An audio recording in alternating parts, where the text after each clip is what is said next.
आज सचिन पायलटजी या ठिकाणी आपल्यामध्ये सामील झालेले आहेत आणि मला खात्री आहे की लातूर महानगरपालिकेला दिल्लीहून आणि मुंबईहून हजारो कोटी रुपयाचा निधी लातूरचा विकास करण्यासाठी आपल्याला ते मिळवून देण्यामध्ये मोलाची भूमिका बजावल्याशिवाय राहणार नाही।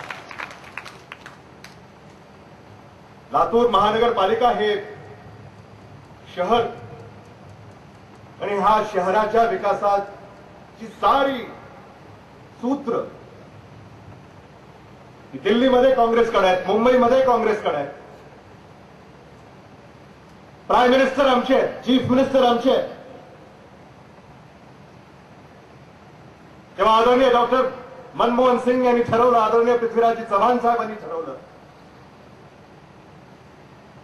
तर हा निधी दिल्लीहून आणि मुंबईहून लातूरला यायला विलंब होणार नाही। या लातूरचा चेहरा मोहरा बदलून टाकण्यासाठी आम्ही अनेक विकासाची कामं केलेली आहेत। प्रत्येक वॉर्डामध्ये रस्ते, नाल्या, बाग बगीचे, स्वच्छता, पाणी पुरवठा, वीज पुरवठा, पथदिवे, कायदा आणि सुव्यवस्था, आरोग्य, ही सारी कामं आम्ही आजवर केलेली आहे। लातूर आता महानगर झालेलं आहे। महानगराच्या काही वेगळ्या गरजा असतात हे आम्हाला ठाऊक आहे। तेव्हा या लातूर शहरामध्ये जे राहिलेले रस्ते आहेत ते उत्तम दर्जाचे विकसित करण्याचा आमचा मानस आहे। या लातूर महानगरपालिकेच्या कार्यक्षेत्रामध्ये नाल्या झाल्या पण त्या उघड्या येतात। पुण्या मुंबईला उघड्या नाल्या आपल्याला पाहायला मिळत नाही। भुयारी गटार योजना आम्हाला या लातूर महानगरपालिकेच्या कार्यकाळामध्ये विकसित करायच्या। विजेच्या तारा ज्या आता रस्त्यावरून आणि घरावरून जातात त्या सुद्धा विजेच्या तारा आम्हाला अंडरग्राऊंड करायच्यात, हे सुद्धा मला आपल्याला या ठिकाणी सांगितलं पाहिजे। या लातूरचं पर्यावरण हे उत्तम राहिलं पाहिजे।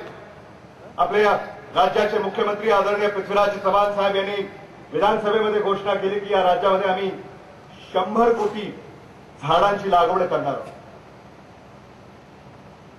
हिरवळ वाढली पाहिजे आणि या लातूर महानगरपालिकेअंतर्गत या येणाऱ्या 5 वर्षामध्ये 1 कोटी झाडांची लागवड आम्ही या लातूर शहरामध्ये महाराष्ट्र सरकारच्या सहाय्याने करू।